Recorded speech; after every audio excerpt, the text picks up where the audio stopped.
Hello दोस्तों, आज हम बात करने जा रहे हैं सामान्य हिंदी में संधि पर। संधि की बात करेंगे। संधि का विच्छेद किस प्रकार से किया जाता है और संधि का होता क्या है।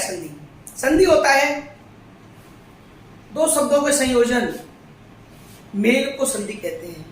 दो शब्दों के मेल को संधि कहते हैं। दोस्तों, संधि हम लोग आज शुरुआत करते हैं। संधि कितने प्रकार की होती है?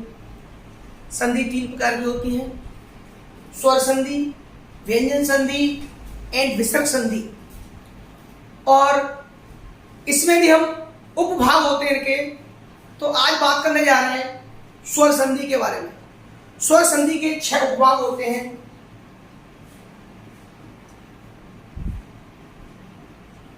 छह उपभाग होते हैं, जिसमें कि पहला उपभाग हम पढ़ने जा रहे हैं दीर्घ संधि। आज हम बात करेंगे दीर्घ संधि पर। और आपको शायद जानकारी होगी कि संधि यूपी पीसीएस के अपर एग्जाम के सीसेट पेपर में पूछी जाती है, आरओ में नहीं पूछी जाती। तो ये पढ़ाओ हमारे पर डिमांड थी कि यूपी पीसीएस का एग्जाम नज़दीक है, 24 अक्टूबर का एग्जाम है और उसके बाद पर सी सेट में संधियों की डिमांड थी, तो संधि समझा पढ़ाने का। तो मैं आपको स्वर संधि एक एक करके अच्छे करके समझाने वाला हूँ। तो आप ध्यान से पढ़िएगा और सारा वीडियो आप लोग बड़े ध्यान से सुना करिए। और तो बात करते हैं स्वर संधि में दीर्घ संधि की।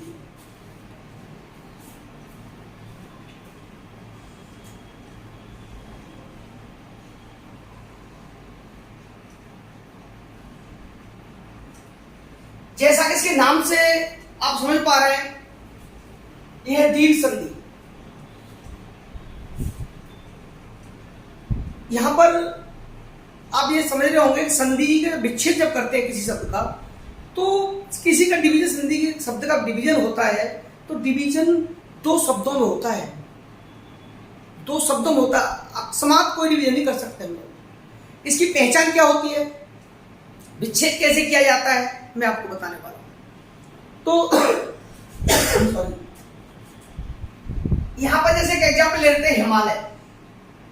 पहले मैं आपको सिंपल एग्जाम्पल बताता हूं। हिमालय, तो आप हिमालय में इसका संधि विच्छेद करेंगे तो हिम प्लस आलय।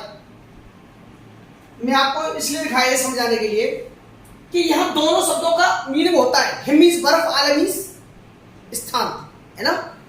तो यहां पर यहां जो शब्द आएगा, इस शब्द का आखिरी अक्षर स्वर नहीं होगा, व्यंजन होगा। पर व्यंजन पर मात्रा स्वर की शो करेगी। समझ पा रहे हैं मेरी बात को? कंठस्थ कर लीजिए, चीजें बड़ी मजेदार बता रहा हूं। यहां पर डायरेक्ट स्वर आएगा।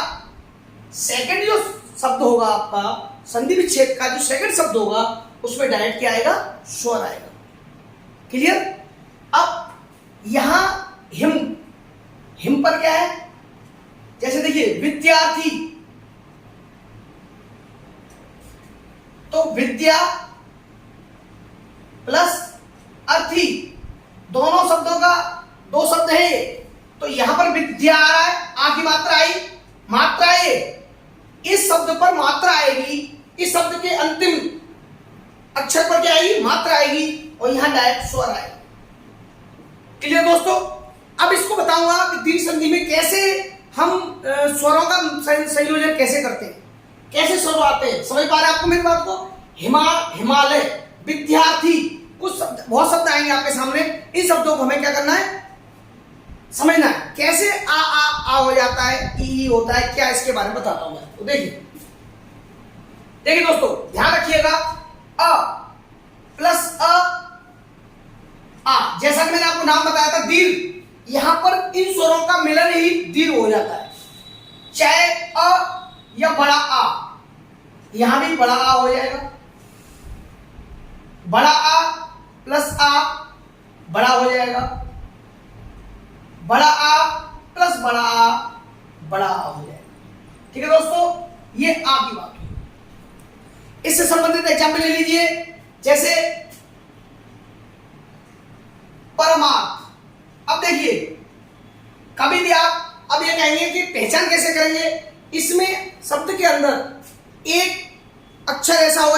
होगी बड़े आ की, परमार्थ मां पे आ रही है। अब ये मत समझना कि पर और मार्थ गलत हो जाएगा, इसलिए परमार्थ में मां को पकड़िए आप, मां है ना। अब इसके दो जो शब्द तोड़ेंगे आप, दो शब्दों का मीनिंग होगा परम,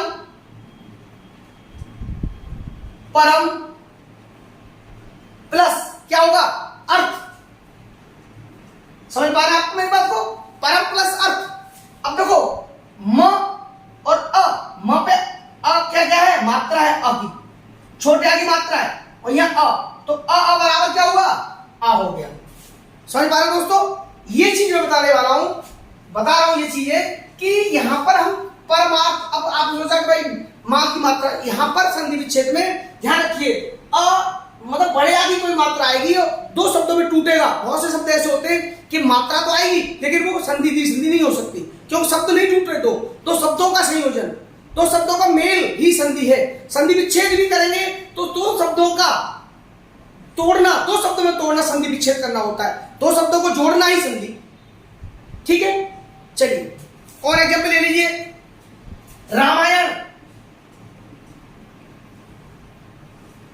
तो Ram plus ion, Ram plus ion, sorry ion होगा, आयन। अब म और अ हो गया क्लियर। जैसे हिमालय हमने बता दिया, इसमें हिमालय, तो हिम प्लस आलय। क्लियर दोस्तों।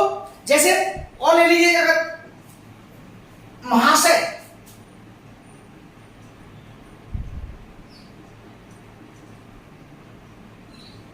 महाशय, महाशय का क्या होगा, महा प्लस आशय।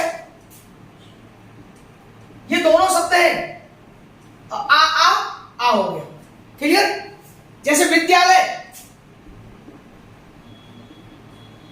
विद्या प्लस आलय। ठीक है दोस्तों। युवावस्था, बहुत वर्ड है, युवावस्था। अब इसमें ये नहीं करेंगे युवा को रख दे अवस्था को, तो युवा प्लस अवस्था, अब आ मिला के आ हो गया। ठीक है दोस्तों, आ मिला के बड़ा हो गया, तो पहला बड़ा, छोटा बड़ा, बड़ा। ये सारे नियम के आधार पर हम लोग पढ़ा। एक आ यानी समझ लीजिए दी संधि में अ मिला करके बड़ा हो जाता है। आप स्वर संधि ढंग से कर लेते हैं तो आप कोई जरूरत नहीं फिर व्यंजन और विसर्ग करने की। पढ़ाऊंगा सारी चीजें मैं, लेकिन आपको इजी हो जाएगा सब कुछ। नेक्स्ट, दी संधि में ई, छोटी ई बड़ी बराबर बड़ी ई, छोटी ई प्लस छोटी ई बराबर बड़ी ई, बड़ी प्लस छोटी बराबर बड़ी, बड़ी प्लस बड़ी बराबर बड़ी। कितना मजा आ रहा है छोटी बड़ी पढ़ने में, है ना। छोटी क्लास में पढ़ी होंगी, फर्स्ट सेकंड क्लास में आई। हमारे साथ नहीं छोड़ते, ABCD हो चाहे आई हो, कुछ भी पढ़िए आप, चाहे अलिफ बे पे ते से हो, सब आपको साथ नहीं छोड़ेंगे। ये तो जड़ है, जड़ कभी साथ नहीं छोड़ती, और जड़ साथ छोड़े पेड़ गिर जाएगा, नहीं गिर जाएगा। यस, चलिए ई में आ जाइए, ई में आ जाइए। जैसे कविश, कवि प्लस ईश। अब देखिए कवि प्लस ईश, अब कवि प्लस ईश में क्या होगा, छोटी या बड़ी। क्या बताया था दोस्तों मैंने अभी, इसमें भी वही नियम लागू है। पहला शब्द, पहले शब्द का जो लास्ट अक्षर है आप संधि कर रहे हैं, उसके मात्रा वहां पर क्या की मात्रा है, छोटी की। क्या की मात्रा है, छोटी की मात्रा है, और यहां पर क्या है, बड़ी स्वर है। ये बात ध्यान रखनी है आपको, ये यहां व्यंजन ही होगा। आप अगर गलती कर दें तो गड़बड़ हो जाएगा। ये स्वर नहीं आएगा यहाँ, कभी स्वर नहीं आएगा। मैं आपको बहुत गजब बात बता रहा हूं, ये यहां कभी यहां पर डायरेक्ट स्वर नहीं आएगा, मात्रा आएगी। व्यंजन पर क्या आएगी, मात्रा आएगी। जैसे और शब्द ले लीजिए, जैसे कि लक्ष्मीच्छा, लक्ष्मीच्छा, सॉरी लक्ष्मीच्छा होगा। अब इसको तोड़ना है तो लक्ष्मी प्लस इच्छा, तो मी ई। ठीक है दोस्तों, जैसे और शब्द ले लीजिए, महिष,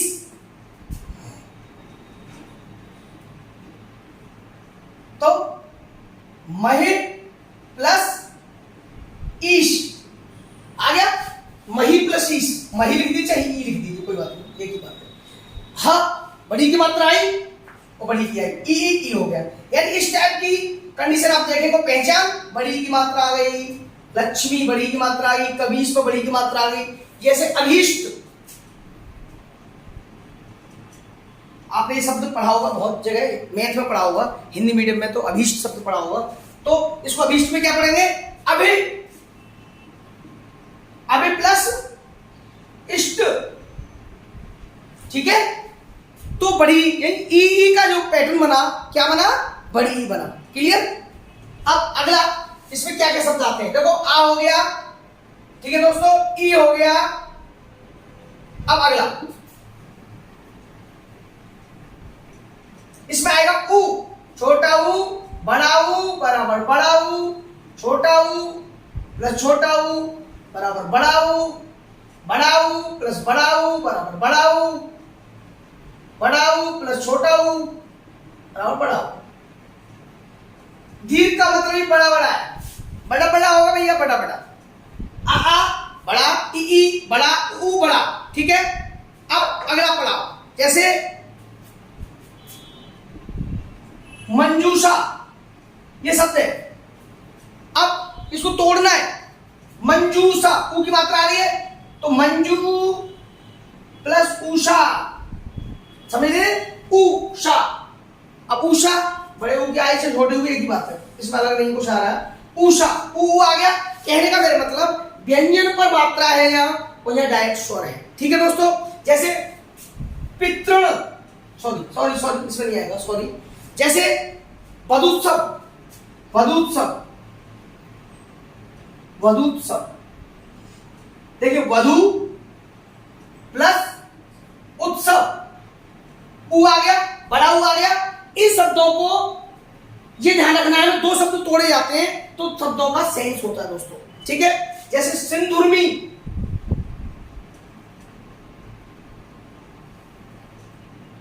तो सिंधु प्लस उर्मी, तो ऊ, ठीक है। यानी अब यहां पर हमने दीर्घ में ऊ, दीर्घ और लघु, समझ पा रहे हैं, दीर्घ और लघु, और दीर्घ और लघु दोनों के मेल को दीर्घ बन जाता है। चाहे इधर दीर्घ हो चाहे उधर दीर्घ हो, इधर लघु हो उधर लघु, लघु का मतलब ये स्वर। ठीक है, अगला है, अगला है ऋषि, बराबर ऋषि। यहां पर ये आपने आ से लेके अंग तक जो स्वर पढ़े होंगे, इसमें ऋषि पढ़ा होगा, ऋषि। इस ऋषि का खेल ये है कि इसका एक रूप आपको मिलेगा ल रूप में, नीचे स्टेप से। ठीक है, ये मात्रा मिलेगी, बता दे रहा हूं मैं आपको। तो कोई भी अक्षर हम देखते हैं, जैसे पितृण, और फेमस शब्द है पितृण। अब आप पितृण लिखा, आपको तुरंत पहचान हो जानी चाहिए कि ये कौन सी संधि है, दीर्घ संधि है। चौक ता के नीचे, ये नीचे टाटू आधा आता है ना, मतलब इस तरह से घूम घुमा करके रहा आ रहा है, समझ लीजिए क्या है, दीर्घ संधि है। अब इसको तोड़ना है। अब तोड़ेंगे कैसे, इनको तोड़ने का तरीका क्या है, पितृ प्लस ऋण। क्या बताया था, इन ऋषि में कोई छूट जाए, छोटा बड़ा सब ऋषि हो जाता है ना। तो पितृ और ऋण। अब देखो समझने की चीज ये है कि जो नीचे जब रा लगता है गोल वाला, तो ये ता पे लगा हुआ है, ला पे लगेगा, अक्षरों पे लग जाएगा, लेकिन किसी व्यंजन पर लग जाएगा।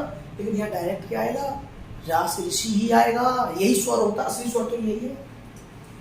यहाँ ला पे लग गया या ता पे लग गया, समझ रहे हैं आप, ला या ता पे लगा तो ये तो मात्रा लगी है इसकी, लगी ये वाली मात्रा, ये मात्रा इस पे लग जाती है। ठीक है, जैसे होत्रकार,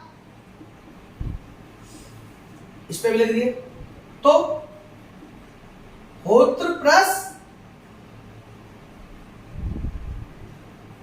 ये शब्द, ठीक है, होत्र प्लस रकार, तो ये तापे रहा या डायरेक्ट ऋषि आ गया। ये शब्दों को जोड़ इस टाइप का काम करता है दोस्तों। तो ये हमने पढ़े, इस टाइप की चीजों को पढ़ रहे हैं हम लोग कि ये सारी चीजें हमारी हो गई दीर्घ संधि। दीर्घ संधि में हमने क्या पढ़ा? अ, ई, उ और ऋषि।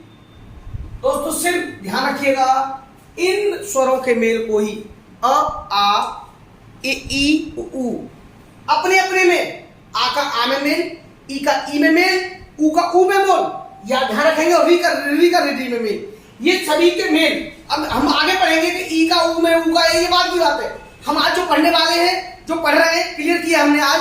अ का आ में मेल, कोई आ हो, ई का ई में मेल, और उ का उ में मेल, और ऋषि का ऋषि में मेल।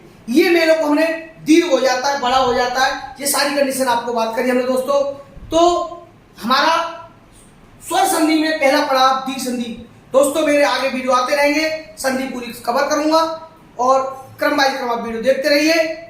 और मेरे चैनल को दोस्तों सब्सक्राइब करिए, लाइक करिए, शेयर करिए, और बेल को ऑल पर दबाइए, जिससे कि आपको सारे नोटिफिकेशन मिलते रहे दोस्तों। Thank you.